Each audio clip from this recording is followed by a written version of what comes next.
passionne de ça c'est comme sujet mathématique 1 plus 1 égale 2 da koy trouver après yow nga nekk fa di wax yu kenn xamul mais je pense quand même que analyse yi nga def yu bëri dinaa si d'accord ak yow que vraiment Iran a déjà même lu mën di xew éventuellement il a déjà gagné parce que réew force yu toll nii ku leen mën a bouger loo mën leen yëngal ba àdduna bi taxaw di shake je pense qu'il a déjà gagné il faut savoir aussi que c'est un pays bu ñu embargo presque 40 ans ñun toute notre vie li ñu xam ci Iran mooy dëkk bi dañ ko tëj bon ñu tëj ko mu xëy tijjee ku tojum réew est-ce que gis nga ce qui est en train de se passer man damay toog ci bopp koñ bi rek loo ruusal ma daal di jël bind jàpp sama ñaambur duma ko waxtaani ci TikTok bi feneen laa koy waxtaani ba pare man ndaxate damay tricher li ngay wax laay wax exactement ñu may tàccu waaye duma ko waxee foo xam ne dag may di wallahi dama koy bind de waaw su koy sax bind naa ko temps yi su koy laa doon waxtaane suñu benn rajo fii su koy 35 et j'ai trouvé waaw su koy 35 j'ai trouvé bon et c'est extraordinaire les analyses sont plus que pertinentes elles sont exactes une analyse géopolitique aussi exacte venant d'un jeune sénégalais ci dëkk bi c'est yëf daf la yow CNN moo la war a invité mais man moom li ngay wax laay bind dem wax ko sama yoon nekk si boo trouvé ma trouvé xam nga kuy tricher boo trouvé boo amee bac ma am bac soo amul bac du ma am bac point à la ligne. damay iji di boole rek yéen a ma gën a xam fuuf man damay tandasu rek. non pas du tout je suis même devenue paresseuse je fais plus d'efforts loolu rek moo ci xaw a kii yow alors que man ko bëgg a gëstu la mais tu as fait de moi une personne paresseuse par rapport à ça damay ñëw rek ubbi sama xam nga quand tu parles moi j'écris. Ah oui. J'écris mais oui quand tu parles géopolitique international moi j'écris damay bind depuis lors et que da ngay trouver depuis très longtemps et da ngay trouver man mathématicien la donc bàyyi rek may tricher boo amee bac ma am bac boo luppee ma lupp je fais plus d'efforts et bravo. kon dañu préparer arrosage bi rek ndax yaakaar naa jour bi danañu noddu incha allah. Ça c'est trop de confiance come on ah tu es très modeste nag mais lii moom c'est pas de la modestie kon d'accord nañ préparer arrosage bi mais c'est la vérité keroog dafa am comment il s'appelle un journaliste de HBO nga xam ne it's a private channel nga xamante ne nii il fait partie des meilleurs sur terre sur l'eau c'est-à-dire il parle exactement yow li ngay wax à quelques différences près loolu lay wax. ndeysaan. ah mais oui donc boo amee excellence boobu da ngay toog rek xaar buy xel li café gi sa café googu ngeen naan di ma bàyyi nag mere naa si trop. café gi de dinaa leen ci may café gi kii la affaire la de. Hayo Markay sama doom ji merci bon on va écouter rek man maa ngi doog a dog léegi après ba ci kanam ma ñëwaat. incha allah rabbil alamin. d'accord mais voilà chapeau à toi vraiment chapeau à toi vraiment bu leen fàtte Sénégal am na missile mën na am kuy defar missile bu dem 10 kilomètres te léegi tey ñu am ay Sukhoi 35 ak ay Dada 44. xam nga fi mu nekk nii ku la déglu te bàyyiwul xel ci li nga wax. day mel ni nag ñu sànni fu la ko yaa ngi saboté la mooy gi 10 kilomètres on parle de 2000 kilomètres yaa ngi projeté 10 000 kilomètres sur Iran non hold on. non waa ji 10 kilomètres la wax waa ji yow déggoo waa ji. waa ji mooy kan. attends ma tegal la ko attends. 10 kilomètres la nee na moom suñ ko bàyyee dana mën a defar missile boo xamante ne dafay dem 10 kilomètres. ah mooy waa jooju non mooy kii wax dof yi wala lan ko. non xaar bu leen reetaande bu ngeen reetaandee seen koor day yàqu boole leen li leen neex ak li leen naqari. ñun dog nañu ba pare bàyyi si. ok muy nii. jàpp nga ni mën nga sànni missile mu dem comme ban distance yow fu mu toll nii. moom moment bii nii bu ma jàppalee mën naa pour le moment. mën naa sànni missile mu dem 10 kilomètres. 10 kilomètres. 10 kilomètres te ku mën a sànni takat ko limiter les portées. waaw. mais bu ñu ma jàppalee avec les moyens qu'il faut. fu missile di teg fu missile di naawee man mën naa faa yóbbu samay missile. te missile dafa. mais léegi comme ak jàpp nga ni mën nga. voilà donc nee na pour limiter les portées missile bi 10 kilomètres lañ koy yemale. pour limiter les dégâts nee na loolu rek. pour bañ a fâcher les voisins quoi. Non, vraiment, yo, tout le temps, on me juste pour te féliciter par rapport à ça. Mais j'aurais bien aimé vous passer que tu, yo, guerre, vous me exiner. Est-ce que, j'ai toujours de poser une question, Bob. Est-ce que le protocole de Alaska, amène l'homme tu jouer? Oui ou non? question bu am solo nga laaj bu am solo ñu bëri dañ koy Bob, ñu bëri dañ koy tëb léegi la di ko éluder mais question bu am solo la. non man sa élève laa léegi dama ay mo li loolu dama ay léegi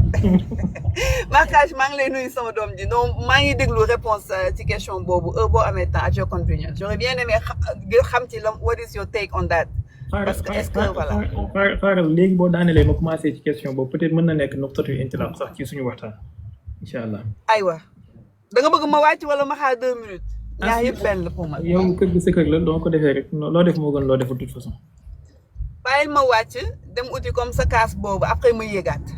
d'accord mais kaas bi nag moom c'est unique kaas bi Sénégal Jomo Kenyatta sax su ko bëggoon ci man lay ñëw kaas bi man rek maa am droit d'auteur bi donc. alors lu tax loolu kii moom c'est unique. ah ma xool ko bu baax parce que comme suñu ñàkk maam yi bi ñu nekkee xale yooyu ñu daan def ceeb. voilà gis nga kaas bi kaasu maam yi la woon. te loo ci xamul depuis 2019 ba léegi mu ngi ak man. waaw oui. bravo bon xaaral ma déglu si suuf après moo ci kaas yi benn. su ma ci amee copie naa la wax nga boole ma ak GP ma yónnee la ko. waaw kay comme ça voilà. ak chemise tu mets les plus belles chemises non arrête ça yow tamit yow. del ko def mu simple nag. mais oui il faut le dire. naa ngi tudd damaa sikki de ma waxal man la. naa la bàyyi sama rakk ji bravo à toi merci à vous merci à toi merci. yàlla sàmm sama doom jooju maa ngi koy nuyu marquage merci. waaw maman na nga def j'espère que. walaay kontaan naa ça me fait plaisir. salaamaaleykum wa rahmatullah cheikh bi ziar nañu. salaam marquage na nga def yaa ngi si jàmm. ça va alhamdulilah waaye je vais très bien maa ngi si jàmm bu baax. man moo amoon naa ñaari question déjà. benn bi damay leerlu quoi parce que dama leer démb que ni kii nu mu tudd mooy base américain bu nekk fene bu nekk Allemagne mooy Ramstein. seen hôpital bi foofu ñu ne actuellement dafa saturé quoi ak ay blessés américains tout ça loolu est-ce que yow da nga koy approuver wala. bon sincèrement j'ai pas vu l'information boobu jàpp naa ne li jotagum blessé ci américains yi ci guerre bi soxlaagul évacuer vers Ramstein maanaam les hôpitaux yi nekk ci golfe bi mën nañoo tenir pour l'instant loolu moo xam Arabie Saoudite moo xam yeneen pays yi mais il se peut aussi parce que démb rek ils ont perdu benn avion bu mag ci avion ravitailleur am na ñuy wax ne sax 2 la mais je crois que benn la beneen bi ça a été touché mais ça n'a pas été descendu il se peut mais wax dëgg yàlla gisaguma information boobu mais li ma sama xayma li ma jot a may daal mooy pour l'instant blessé yi ñu am hôpitaux yi nekk ci Moyen-Orient bi mën nañ koo tenir pour l'instant soxlaagul évacuation vers Ramstein parce que balaa ñuy yegg Ramstein dafa am il faut yeneen hôpitaux yi dem ba nekk en incapacité lu mel ni Égypte lu mel ni Jordanie lu mel ni Arabie Saoudite lu mel ni Qatar lu mel ni Bahreïn lu mel ni Dubaï ñoom ñëpp am nañ fi ay hôpitaux militaires donc il faut ñun ñëpp nekk en incapacité ñu doog a mën a ut secours vers Ramstein jàpp ma ne c'est nécessaire pour l'instant.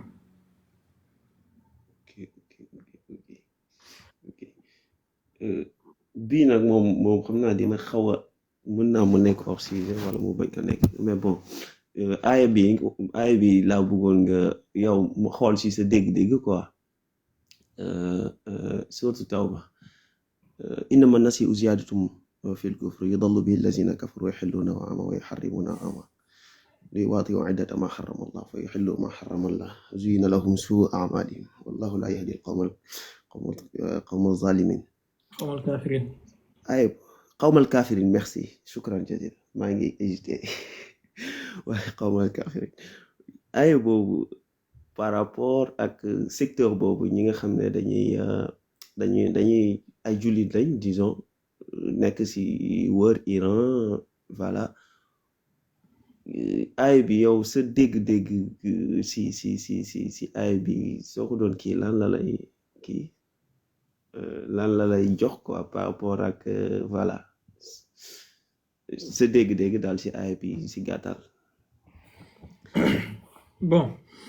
j'avoue que musuma ci am dégg-dégg bu particulier peut-être bu jëm ci wàllu géopolitique wala ci wàllu antagonisme yi mais musoon naa ci xalaat ci lu aju ci wàllu astrologie ak yu mel noonu ndax mu ngi commencé ci inna iddata shuhur inda allahi isna ashara shahran fi kitabillah yawma xalaqa samawati wal arda minha arbaatun xurum dalika ad-diinul qayyim fala tazlimu fihinna anfusakum faqatilu mushrikina kaafatan kama yuqatilunakum kaafa wa'lamu anna allaha ma'al muttaqin innama an-nasyu ziyadatun fil kufri yudillu bihi allazina kafaru donc liñ doon def mooy pousse yenn weer yi yeneen at yi su ñëwee ñu yokk benn weer et tout pour jaxase calcul bi jàpp naa ne loolu lay wax mais j'avoue que musuma ci am xalaat bu musuma ci penché wu pour xalaat ci par rapport ak Moyen-Orient beeg yu mel noonu je sais pas bu fekkee am na loo ñu ci mën a yokk. Ouais, c'est que keroog dama yéegoon naa keroog je sais pas ban jour la mais bon je me rappelle doon la laaj si may aaya boobu inna iddata shuhur après dama ne woon su ma yéegaatee prochainement dinaa la laajaat même chose quoi sànq laa yeewu nag sama baat bi mi nga xaw a kii mais bon mooy voilà mooy aaya bi nga mujjee wax nii inna iddata shuhur inda allahi isna ashara shahra parce que man en fait depuis en fait pays yooyu noonu quoi mooy pays golfe bi nga xam ne les pays du golfe ñooñu ñëpp ay bi avant boobu sax mooy fi mu wax que ni yaa ayyuhal lazina amanu la inna kasiran min al ahbar wa ruhban la yakuluna amwala nas bil batil est-ce que aaya bi ci topp du gën a kiyal li nga bëgg a wax peut-être yaa ayyuhal lazina amanu maa lakum idha qila lakum infiru fi sabilillahi thaqaltum ila al-ardi araditum bil hayati dunya voilà waaye ba tey foofu sax dinaa si ñëw mais comme yaa ayyuhal lazina amanu inna kathiran min al-ahbar wa ruhban la yakuluna amwala an-nas bil batil fii la yakuluna amwala an-nas bil batil yasudduna an sabilillah wallazina yaknizuna adh-dhahaba wal fiddata wa la yunfiqunahu fi sabilillah foofu laa bëggoon ñëw quoi comme par exemple ñoom dañuy comme par exemple ñoom yaknizuna adh-dhahaba wal fidda mais sooy xool que ni par exemple am na benn pays yoo xam ne ay pays musulmans lañ comme par exemple Palestine comme Yaman et cetera ay Iraq ak dëkk yooyu noonu yëpp ba si Souria ñoom ñu ngi nekk si dans le besoin mais ñoom essayé wuñu sax xool pour aider leen quoi d'habitude dañuy jël comme récemment comme ay Qatar Amara affaire yooyu noonu tout ça récemment daaw suma jumul jox nañ des milliards et des milliards à Trump xam nga par rapport te pourtant romb nañ foofu ay musulmans tout ça ñu nekk dans le besoin lijjantuwuñ leen tout ça te loolu noonu pour man yaknizuna dhahaba mais wala yunfiqunahu fi sabilillah pour man donc loolu moo tax nag après may xool quoi man ne nii léegi dinaa la laaj comme par exemple yow ni ngay firee Alquran c'est différent ak yenn firi nii yow ma xool sa pensée quoi si loolu par exemple parce que man damay xool rek voilà mais voilà xam nga comme moom sama bopp bi feesul donc loolu moo taxoon ma ne xaaral dinaa la laaj quoi c'est kii mais bon soo ko jékkuwul pour le moment aussi xam naa beneen yoon soo kiiwee rek tombeek ma nekk si TikTok xam naa ma dégluwaat quoi xool yow sa kii bi sa xalaat ak sa jàngat quoi par rapport ak ça. baax na incha allah dinaa ci kii mais xam naa peut-être bu dee comme ñooñu ngay wax dañuy dajale ay alal ak di ko jox yéefeeg yeeg yu mel noonu moom am na ay yu bare bari ci alxuraan yi ñu mën a istinaadee ci loolu Oustaz Babacar Ndiaye waaleykum salaam wa rahmatullah kayf xaalak ñu ziar baax salaamaaleykum am na ay waaleykum salaam Seydou Omar baal ma tuuti am na ay yu bari yu ñu mën a sukkandikoo ci loolu par exemple inna allazina kafaru yunfiquna amwalahum liyasuddu an sabilillahi fa sayunfiqunaha summa takunu alayhim hasratan summa yughlabun wallazina kafaru ila jahannama yuhsharun ak yeneen yu dul yooyu yoo xamante ne kii na mais innama nasiyu bi bizaat musuma ci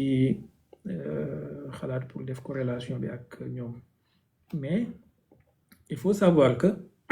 suratu tawba ci boppam saar bu yéeme la ci kii yu baree bari d'abord moom mooy saar bi mujj a wàcc avant à part inna anzalnahu fi laylatin à part iza jaa nasrullahi moom mooy saar bi mujj a wàcc donc bi muy wàcc fekk na daanaka mission prophétique bi accomplir na ba pare et saar la bu ëmb ay divulgation de secret yu bare ak ay junj yoo xamante ne nii lu bari lu gaa yi daan nëbbu ci seeni pas-pas ak ci seeni doxalin ak ay complot yu ñu daan def contre le prophète ak contre la religion même yàlla daf koo feeñal ci saar bi ba am na sax ñenn ñu daan wax ne jarul may tudd tur bi saar bi di wàcc dañ doon ngéeju mu gaaw jeex parce que dañoo ragaloon mu tudd ay tur dañoo ragaloon mu citer des noms donc benn genre déballage la woon quoi ndax ci lay demee banaan la sax wa mimman hawlakum min al-a'rabi munafiquna wa min ahli al-madinati maradu ala an-nifaqi la ta'lamuhum ba aaya bi jeex ci lay demee banaan la mutati wallazina taxazu masjidan diraran wa kufran wa tafriqan bayna al-mu'minina wa iksaran liman haraba Allah wa rasulahu wa la yahlifuna in aradna illa al-husna ci lay demee banaan la wa hammu bima lam yanaalu maanaam complot yi ñu daan comploter pour assassiner yonent bi sallallahu alayhi wa sallam ñi daan complot pour empoisonner ko ñi daan complot pour def coup d'état taxawal beneen jumaa bu bokkut ak jumaa am créer beneen religion parallèle maanaam suratu tawba je promets à sama mbokk yi may jàngal ci live yi may waxtaanal ci live privé bi incha allah xëy na bu ñu paree ci suñ suratul kahfi bi dinañ jël suratu tawba tuuti ñu def ci quelques jàngat gis naa maa ngi leen di gis fii yéen ñi nekk ci live privé bi xàmmee ngeen seen bopp incha allah suñu paree ci suratu tawba bi danañ jël suñ paree ci suratu kahfi bi danañ jël suratu tawba bi ñu def ci ay jàngat un peu ci aspect yooyu noonu parce que lu doye bokk na ci saar yi gën a yéeme en fait ci alxuraan sur le plan social politique ak des relations personnelles diggante yonent bi ak environnement bi mu doon dund ak pression sociale politique bi nekkoon ci bi doon pesé wu ci kawam da ngeen ci gis lu yéeme et xëy na en partie loolu bokk na sax ci mu nekk seul surat bu amul bismillah ci alxuraan en partie xëy na loolu bokk na ci parce que dafa am ay pacte yu ñu jëloon am ay engagement ay rupture de contrat ay trahison fii ay coup bas fële ay jëw fii ay ndax ci saar boobu ngay déggee par exemple mu ne la wa iza ma unzila suratun nazara ba'duhum ila ba'din hal yaraakum min ahadin summa sarafu sarafa allahu qulubahum maanaam ba ci niñ daan def seen bët yi ak façon comportement yi ñu daan am sax yàlla daf la koy décrire ci saar bi saar bu yéeme la danañ ci ñëw incha allah mais xam naa ak waa daara ji fële lay doon alors may leen ma tuuti ma tontu soxna Dada ci question bi après ma doog a ñëw ci Omar sinon rek Markaz yow balaa ma lay tontu sax soxna Dada laa waroon tontu parce que moo njëkkoon a posé question alors lim laajte mooy ndax accord wala entente bi am ci diggante Poutine ak Donald Trump ci Anchorage ndax nekkul am benn influence ci lii di am ci Moyen-Orient bi am na benn jour junj naa ko mais xóotaluma ci man duma dàq personnellement booy analyser ci politique di nga analyser premier degré deuxième degré troisième degré ba pare def hypothèse lu improbable sax nga jëlaale ko en compte man duma dàq par exemple que Poutine ak Trump wala les Américains et les Russes pour parler de façon beaucoup plus holistique parce que mën na bañ a nekk Poutine ak Trump personnellement mais les états profonds américains et russes connaissant que côté russe am nañu 5e colonne côté américain il y a l'état profond peut-être ils se sont mis d'accord je dis bien peut-être ils se sont mis d'accord tu me laisses le Moyen-Orient la Syrie et l'Iran et je te laisse l'Ukraine et l'Europe bon Europe pas nga conquérir Europe yëpp parce que du war ay vocation mais nga am sa emprise économique et ak sa influence géopolitique ci européens yi il est fort possible hein? Il est très possible même qui connaît un peu histoire ou géopolitique ak tractation yi daan am tu sais que du lu jomb en fait Madame, on va créer de grands blocs. On laisse les Chinois avec leur mer de Chine méridionale, étant de cette influence au vous. Man, tu me laisses le Moyen-Orient avec Israël, on va gérer. Et avec aussi mon Amérique du Sud. Et Yahoo, tu gères ton Ukraine et les États européens seront obligés de revenir vers toi pour les questions énergétiques, pour les questions nangam ak nangam. Donc, par A plus B, ils seront encore liés avec toi. Et man, je me tairai ci lépp loo xamante ne moom nga fay def. Xam ngeen lu tax ma am suspicion bu mel noonu que ne lu mën a nekk la. Imaginez ci moment bi ñu toll nii information bi tey laa ci jot. Ci moment bi ñu toll ak ci circonstances yi ni mu délicaté ci Iran, les Russes ils n'ont autre chose à faire que de proposer aux Iraniens d'exporter leur uranium enrichi en Russie. C'est-à-dire actuellement, Iraniens ñaari carte la ñu am dans leurs mains pour jouer ko. Mooy l'uranium enrichi à 60%, les 460 kilos, avec le détroit d'Ormuz. J'ai vu l'info que les Russes proposaient aux Iraniens, sous prétexte que dañuy bëgg def cesser le feu parce qu'il y a Donald Trump qui aurait demandé à Poutine de faire des médiations pour cesser le feu. Les Russes proposent aux Iraniens que nangu leen ngeen exporter uranium bi vers nous et après on va essayer de faire un cessez-le-feu et trouver un terrain d'entente, négocier affaire. Bon, jusqu'à bala mayta live en tout cas, les Iraniens avaient donné une fin de non-recevoir qui demande boobu noonu. Su fekkee am na Aboubacar yow mi laaj live privé bi nooy def ba seetaan ko keroog yónnee woon naa la partagé woon naa la live bi dafa mel ni dangaa tardé woon. Am na benn groupe Telegram bu ñuy dugal rediffusion bi Mahmoud bu fekkee mu ngi fi Mahmoud boo gisee commentaire Aboubacar bi dugal ko ci groupe bi s'il te plaît donc ci jot incha allah. Léegi je reviens sur la question soxna Dada gis nga loolu su fekkee am na ça veut dire que les Russes sont prêts à trahir les Iraniens. Et en géopolitique wala en politique bul miimal kenn dara maintenant mën na bañ a am nag peut-être mën na bañ a am mais jàpp naa ne les Américains mën nañu wax Russie par exemple écoutez on va pas occuper l'Iran comme nous avons fait avec l'Irak et on va pas vous gêner dañoo bëgg rek am benn pouvoir bu conciliant ci biir Iran boo xamante ne ni il va arrêter de crier mort aux Américains, mort aux Israéliens et autres parce que cri yooyu ñuy scandé et dinañ arrêter di am politique bu hostile à notre égard. Et pour cela, laissez-nous faire benn opération du ngeen ci intervenir et même du ngeen jël position bu radicale par rapport ak ñun suñu paree relation entre Iran ak Inde dina normaliser wu ba corridor nord-sud bi dina continuer di dox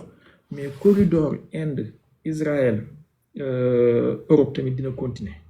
parce que loolu la ñu bëgg et tant que ñu ngi am pouvoir bu hostile ci biir Iran corridor boobu du mën a prospérer c'est fort probable très très possible même. Bon, imaginez ci moment bi ñu nekk en temps de guerre les Russes continuent de discuter avec les Américains comme si de rien n'était. Démb,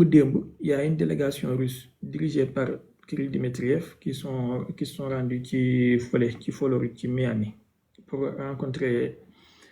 Jared Kushner ak l'autre là, Steve Witkoff. C'est-à-dire ils continuent de négocier et de discuter as usual. Beneen bi mooy barki démb vote bi amoon ci Conseil de sécurité des Nations Unies. Les Russes et les Chinois sont abstenus. Le vote bi, ça a condamné l'Iran. Pas l'agression de la coalition Epstein, mais l'Iran l'a donc condamné. Donc, yow bu dee Iran sa allié la pourquoi ngay abstenir ci vote boo xamante ne daf koy condamné mais au moins imposer ce veto pour que vote bi bañ a jàll. Bon. Ñoom Russes yi ñu ngi yaakaar ci lu ñu tuddee esprit encourage foog ne entente bi ñu amoon danañ continuer di ko doxal mais ils ont vu que américains yi pare bu ñoo doxal loolu puisque ci Ukraine ba léegi ñu ngi continuer di jox ukrainiens ay renseignements militaires ba léegi ñu ngi seetaan européens yi ñu di leen jox ay armes ak ay soutien budgétaire et financier donc Poutine lu mu mën a am Iran baax na ci moom waaye Ukraine mooy priorité donc su lâché Iran dina am Ukraine mën na lâché Iran du dara ci moom loolu il faut le prendre en compte et wax dëgg yàlla man possibilité boobu duma ko dàq maintenant il faut continuer de surveiller l'évolution de la situation xool comment les Russes réagissent au fur et à mesure maintenant gis nañu ne Iran mu ngi commencé di am upper hand ndax lu nit mën a wax jamono ji mooy depuis 14 jours amul benn bés bu ñu xëy te Iran envoyé wut ay missiles bal au contraire sax dañuy envoyé ration ndekki añ reer léeg la ñu boole leen ci ay xëdd yu am solo macha allah yu am solo léeg-léeg xëdd yi danañ ci boole ay suppu harira danañ ci def ay neem danañ ci def ay maanaam day am entrée am plat am dessert comprenez li ma bëgg a wax parce que xam naa su ma joxee métaphore cuisine bi am na ñoo xam ne ci la ñuy gën a mën a dégg donc depuis 14 jours ñu ngi joxe ay ration te defuñ ko ci benn cible kese waaye dañ koy def à la fois et simultanément ci 8 cibles wala 9 sëñ bi ñi ay jàmbaar lañ de wax dëgg yàlla lu leen mën a waxal ay jàmbaar lañ maanaam dañuy yónnee fii saako ceeb yónnee fii barigo diwlin yónnee fii saako dugub yónnee fii ay neem yónnee fee beñu dugub yónnee fee supp yónnee fee pancake yónnee fee pain perdu yónnee fee miche bi sëñ bi gars yi ay jàmbaar lañ de te ba pare man li ma gën a reetaanloo ci gars yi dañoo am sens de l'humour en fait démb dama gis seen benn missile xam nga luñ ci bind vaccin subhanallah bëgguma wax baat bi mais baat bu commencé P la damay bañ algorithme kii mais baat bu commencé P en fait vaccin pour nangam loolu lañ bind ci missile bi donc imaginez tey la woon jouru Quds seen dirigeant yëpp à l'exception de Mohamed Baghir Khalibaf ñoom ñëpp ils sont sortis ñëw manifester avec la population seen président bi sax il s'est permis yéeg ci benn moto ñi supporté ko ñoom Ali Larijani et tous les autres étaient parmi les manifestants maanaam loo xamante ne amul benn leader européen bu ko ñemee def ci dëkkam amul benn leader américain bu ko ñemee def ci dëkkam amul benn leader sioniste bu ko ñemee def ci dëkkam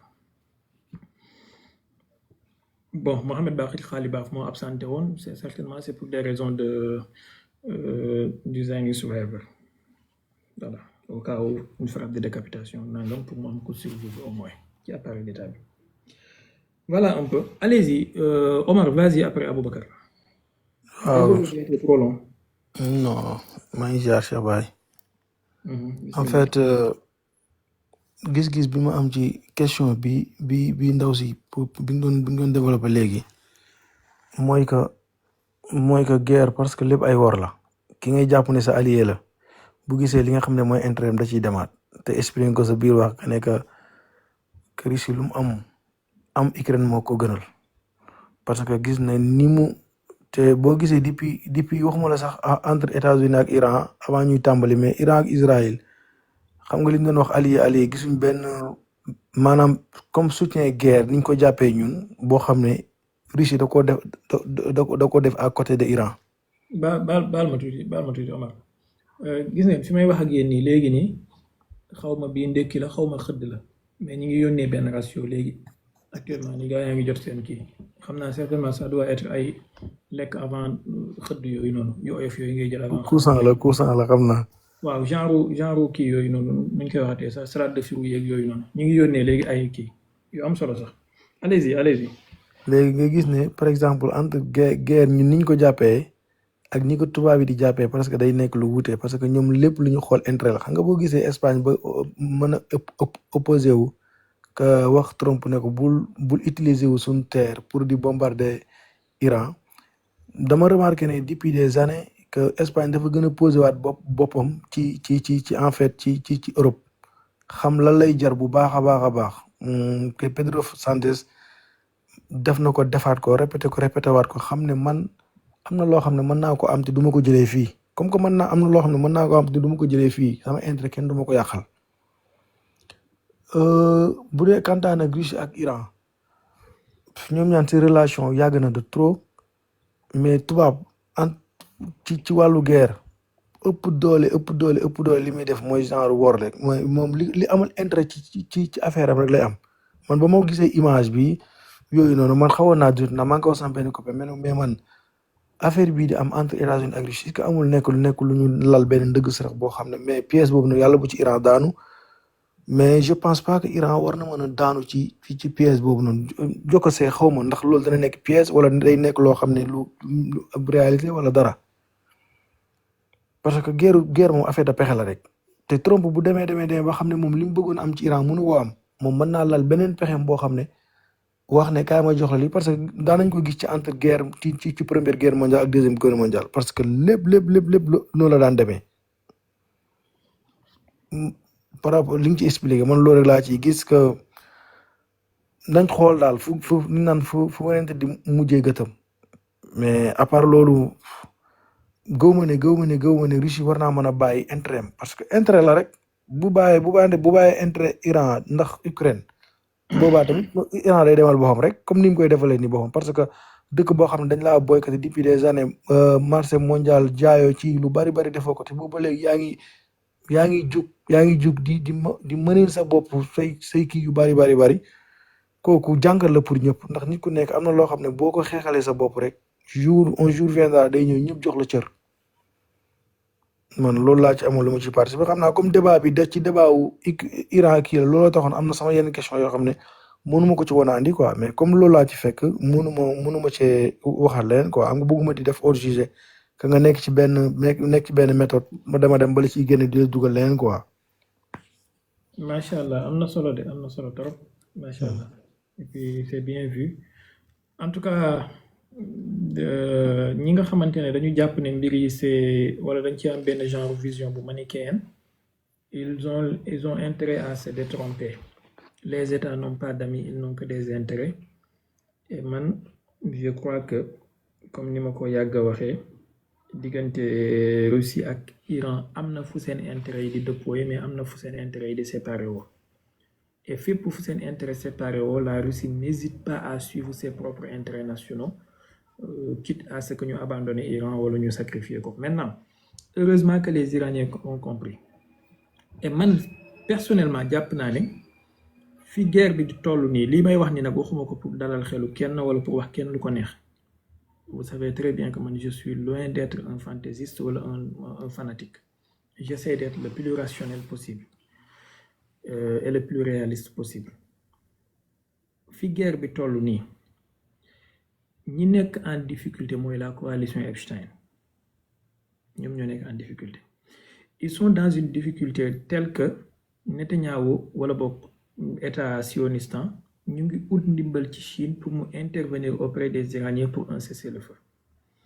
ils sont dans une difficulté telle que Epstein Land seen njiit li mu ngi ut ndimbal ci Poutine pour mu intervenir auprès des Iraniens pour un cessez-le-feu parce que laissez-moi vous dire ce qu'il croyait faire moom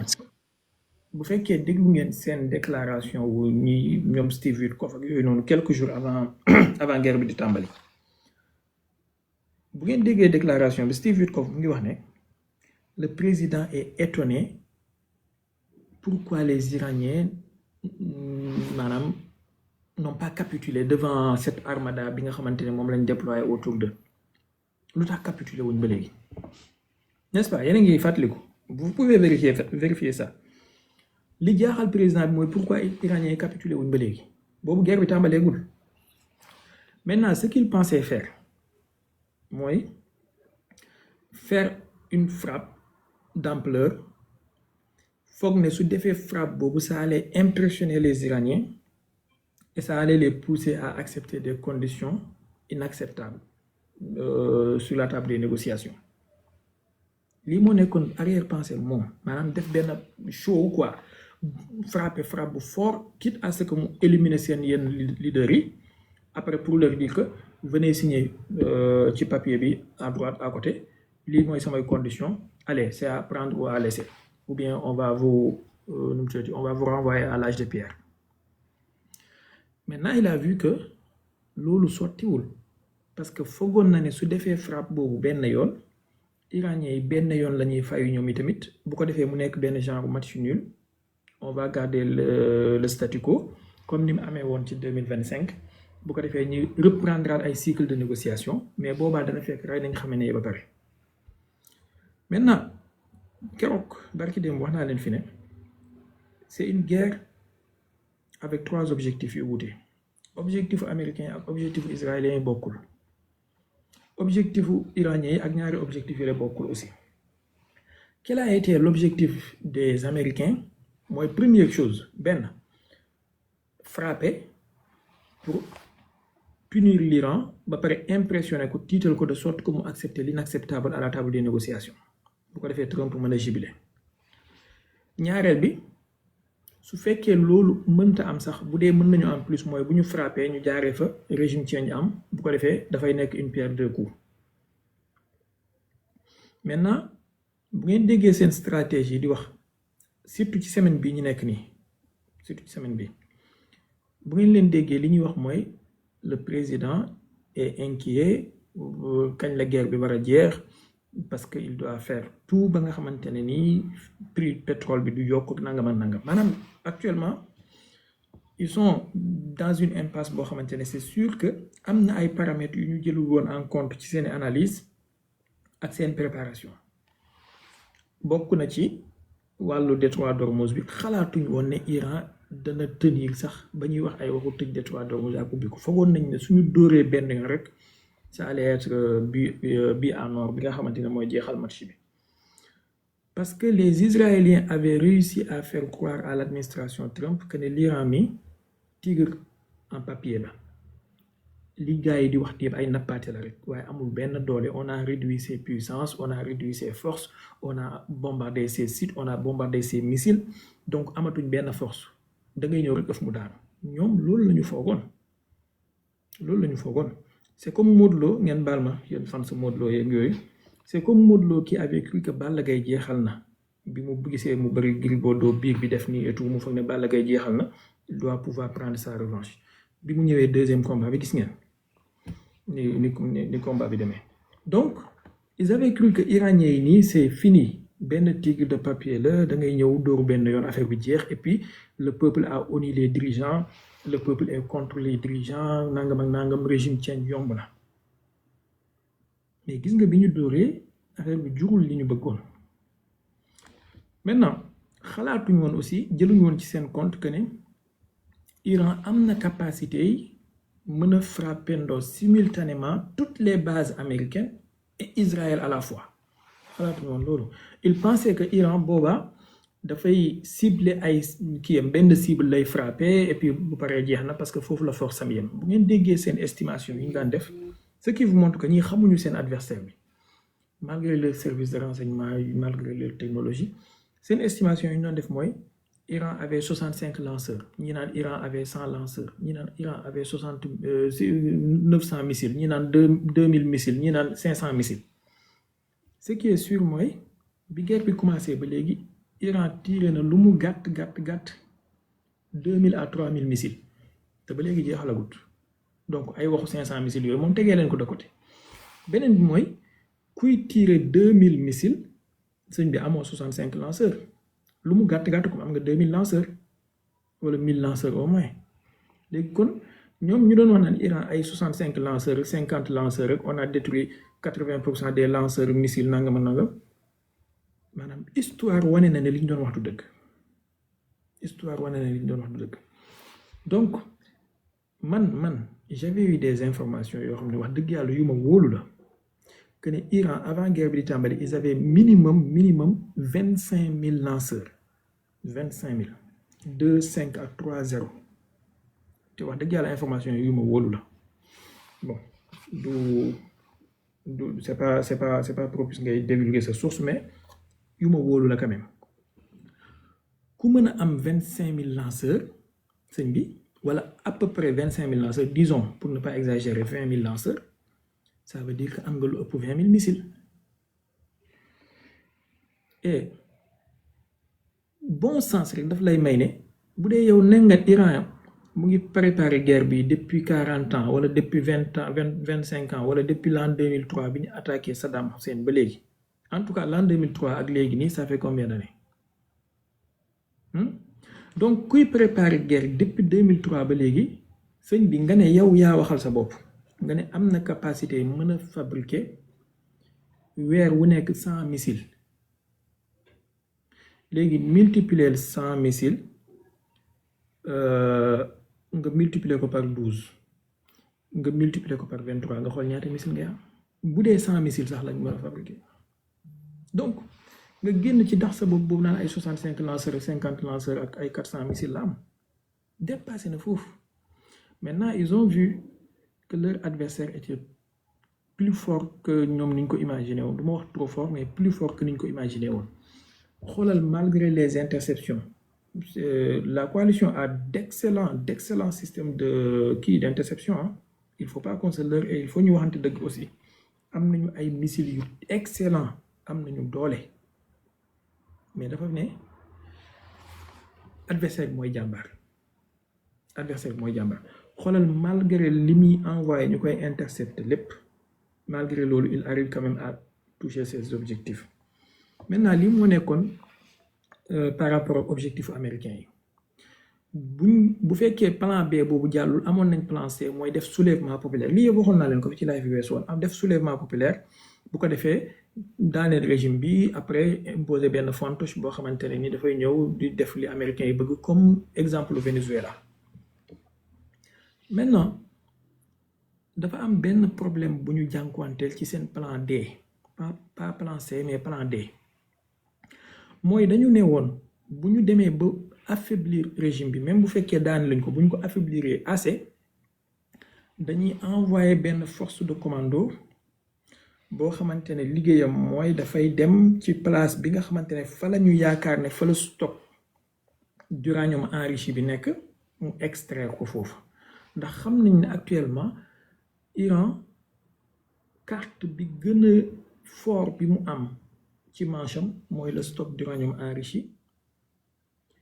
qui est capable d'être converti en bombe nucléaire tey xawma démb bu fekkee suivre ngeen information jot ngeen a dégg Financial Times bind na ko Bloomberg bind na ko Washington Post bind nañ ko New York Times bind nañ ko que ne américains yi ñu ngi préparer benn force de 2500 soldats même Al Jazeera gis naa ñu wax ko malgré que chaîne de fake news mais gis naa ñu bind ko que ne américains yi ñu ngi préparer une force de 2500 soldats à être déployés en Iran wala au Moyen-Orient bu dee gis ngeen information confirmez s'il vous plaît qu'est-ce que cela sous-entend 2500 soldats c'est pas pour occuper l'Iran un pays buy def 1,6 million km² doo ko occuper ak 2500 soldats mais c'est des forces commando yoo xam ne seen liggéey mooy jéem a extraire uranium boobu noonu ak jéem a dynamiter yenn tunnel à missiles yi ak yenn infrastructure souterraines yi nga xamante ne ni ay installation nucléaire ñoo fa nekk lii mooy seen liggéey léegi am na deuxième mission bu ñu leen di sant te xëy na moom lañ bëgg a jiital yéen a ngi dégg fan yëpp ñu ngi leen di wax affaire benn île bu tudd Karaj bon en arabe Kharaj mais en français Karaj île boobu noonu daanaka 80% ci production pétrole Iran ci île boobu lay jugee 80%. Donc ce que veut la coalition Epstein mooy fexe ba def benn débarquement amphibie ci île boobu occupé ko bu ko defee ils vont priver l'Iran de sa production de pétrole benn moo tax commencé nañoo bombarder île bi depuis 4 jours bu fekkee na ngi suivre commencé nañoo cibler seen bombardement yi ci île boobu noonu depuis 4 jours pratiquement avec des intensités plus ou moins différentes mais ñu ngi koy bombarder quand même léegi suñu mënul def débarquement wala suñu mënul def opération commando sur les sites yu sensibles yi ma la wax ñu def débarquement ci île boobu noonu après avoir affaibli la défense de cette île là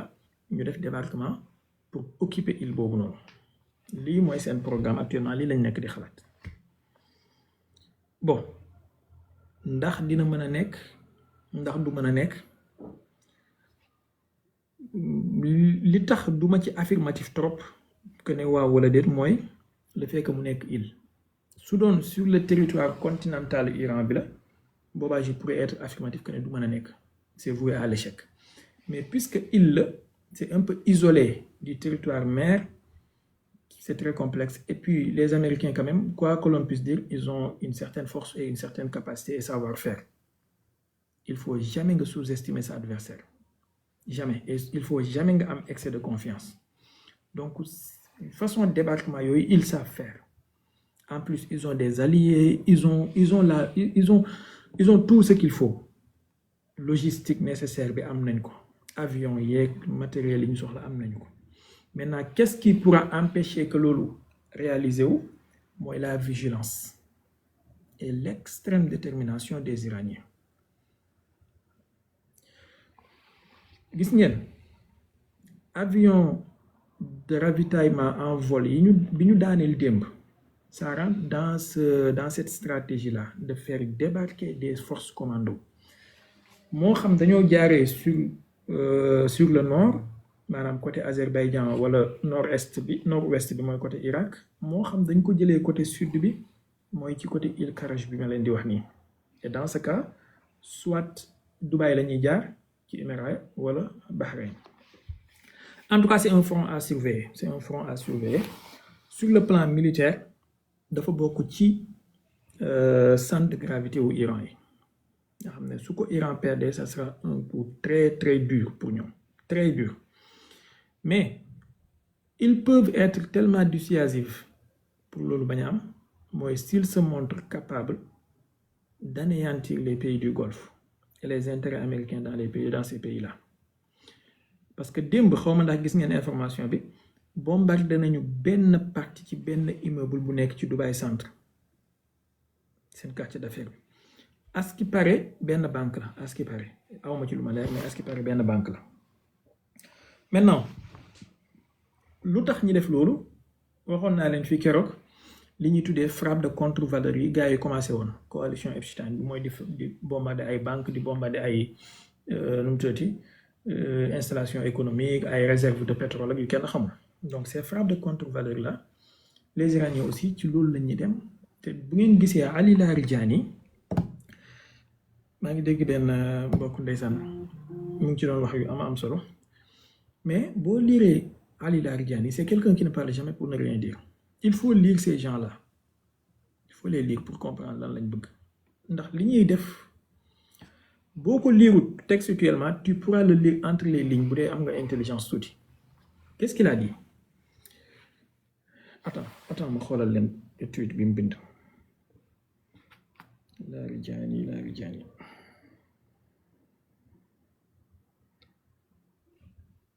baal leen ma tuuti bu fekkee am na ku bëgg a intervenir mën na ñëwaale en attendant may gis tweet bi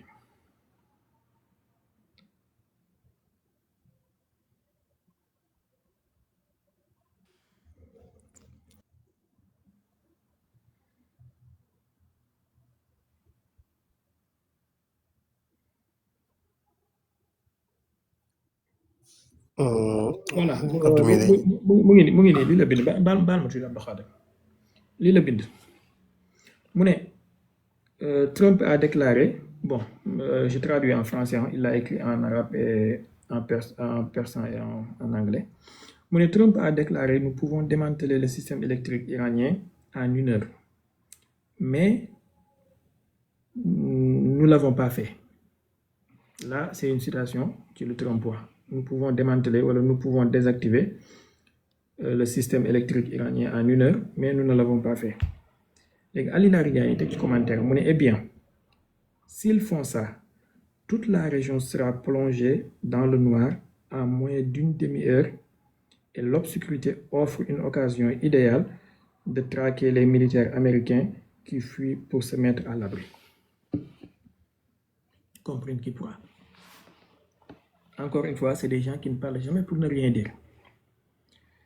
Donc, le message que je veux envoyer Trump, c'est que si vous attaquer une installation électrique,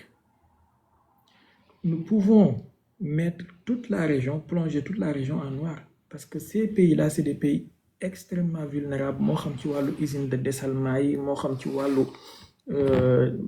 sais qui électrique, centrale électrique et autres. Madame, en moins d'1 heure, avec des salves de missiles et de drones,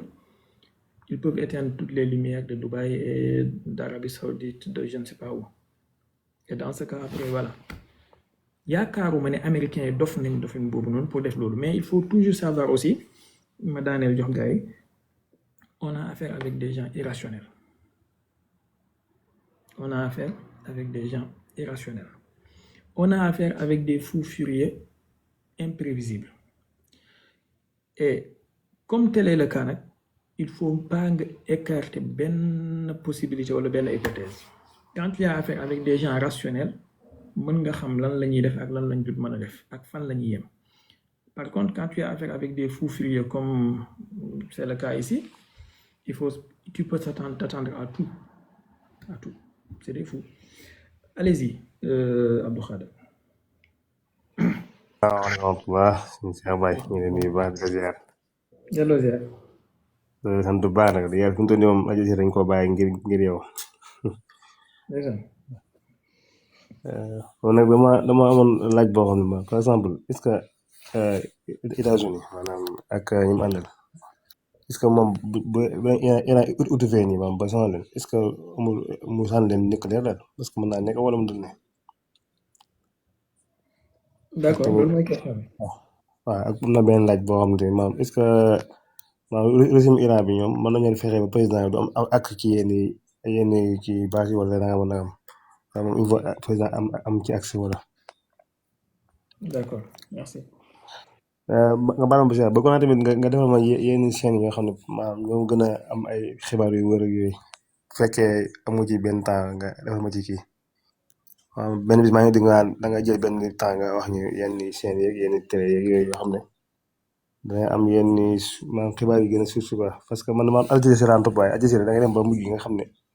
maanaam day am lu ñu nëbb lu bëree bëri del waaw kay jërëjëf. D'accord, Inch'Allah, merci. Bon, Al Jazeera, CNN, BBC, Al Arabiya, Al Hadas al xawmalan ak Sky News, BFM TV, LCI, Fox News, ku leen di topp fake news kese ngay jël ak propagande képp. Bon, il est bon nag bu fekkee nit ki am na discernement mu seetaan ñëpp bu dee am na discernement mën a xam luy propagande ak luy réalité. bu fekkee nit ki xamu ko nag moom wax dëgg yàlla suy topp ñooñu il risque de se saturer le cerveau inutilement parce que moo xam seen journalistes yi moo xam seen commentateurs yi moo xam sax seen invités yi ñuy invité wala seen analystes yi ils sont tous du même acabit propagande rek. Maintenant la réalité n'est ni d'un côté ni de l'autre, elle est entre les deux. Donc il faut aller d'un côté et de l'autre, mais aussi il faut chercher au milieu. Qu'est-ce que je veux dire? Bu fekkee seetaan nga Al Jazeera ba pare demal nga seetaan Al Mayadeen pro-iranien lañ nëbbuñu ko. Al Jazeera malgré que dañuy wax ne ay médias lañu mais ñëpp xam nañ ne pro-Israël lañ pro-Amérique lañ surtout nag jamono ji nga xamante ne Iran ñu ngi attaqué yenn installation yi ci seen biir dëkk ba muy Qatar. Donc loolu tamit gën naa yokk seen mbañeel ci Iran ak seen position contre l'Iran, position hostile. Mais Al Mayadeen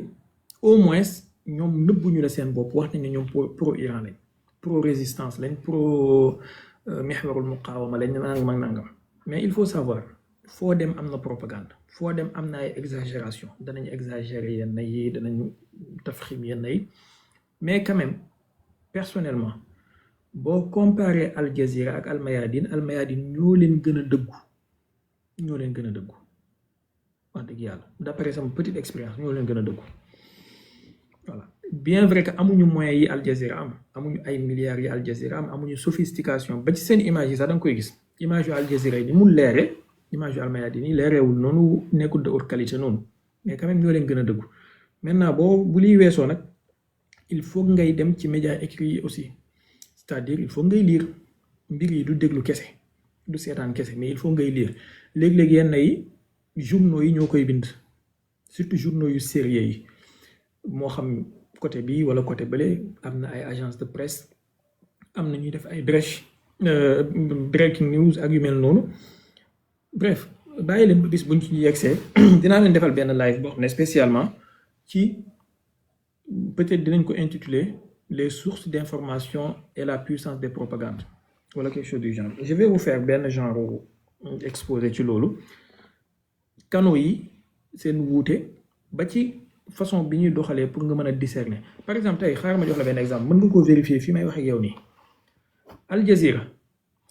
suñu bindee benn information bu favorable à l'Iran wala Hezbollah bu favorable en tout cas ci mihwarul muqawama seen ligne boobu ñu def aajil nii bind information bi suñu ko bindee information bi du fa yàgg maximum 30 secondes mu disparaître par contre su Donald Trump waxee dara wala Israël bind dara loo xam ne c'est favorable à la coalition Epstein information bi mën na faa def 45 secondes ba 1 minute seetlu leen lii ma leen di wax léegi nii su benn événement amee seetlu leen ko léeg-léeg information bu favorable à l'Iran suñ ko bindee 30 secondes du ko fa def taf lay def jàllaat balaa ngay sëgg siggi information bi dem na 15 secondes sax boo mooy tudd ko mat bu dee lu favorable à Israël la nag mën na faa def 1 minute bon am na ñuy wax ay affaire u Telegram li ma leen di bëgg a éviter loo mooy d'un côté comme de l'autre il y a des propagandistes il y a des illuminés maanaam gis nga tey am na ñu lay gëmloo ni Trump guerre bi muy def nii maanaam duur guerre benn genre théâtre la bu muy joué moom ak iranien yi ñoo ko déggoo lii waxtaan naa ci ak yenn gars yi ci live Mohamed Fale ñoom daam ak ñooñu maanaam Sénégal fii dégg naa yónnee nañ ma vidéo kenn ci analyste politique yi Sénégal mu ne guide suprême bi toog Mujtaba mu ne pro Trump la maanaam sëñ bi naka la nit mën a xalaatee lii en fait naka la nit mën a xalaatee lii lu tax mu koy mën a xalaat mooy dafa am ay analyste politique yu ñuy déglu ku mel ni Alexis Coste-Torat xawma borom rajo Québec ak façon analyste les pseudo analystes yu mel noonu nga xamante ne c'est des pro-Trump fanatiques bon attendez je cherche le nom du gars là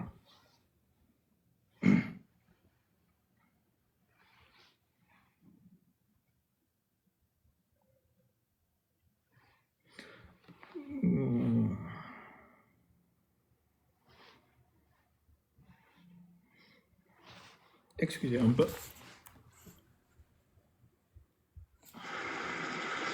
سوى حب خير الخلق في خلدي فوزا وقد نلت منه السر والعلم والكنزا إمام وهاد في مشاهد دهشة لدى عالم الأرواح قد أوضح الرمزا بلى قال ما الحق قال تجليا ألست برب قبل أن زخرف العزا. alors waa ji mu ngi tudd Alexis Costet maanaam ñoom ñoo am fan ngeen ko ñii dem Telegram ñoom ñooy déglu ñu mel noonu soxna Dada xasida gi yow dinaa la ci envoyé mais man maa am droit de tëb bi donc su ma la ko ci envoyé bu ko envoyé kenn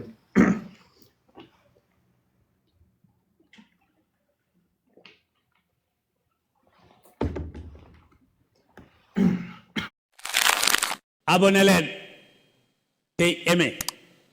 di partager di participer di envoyer ay cœur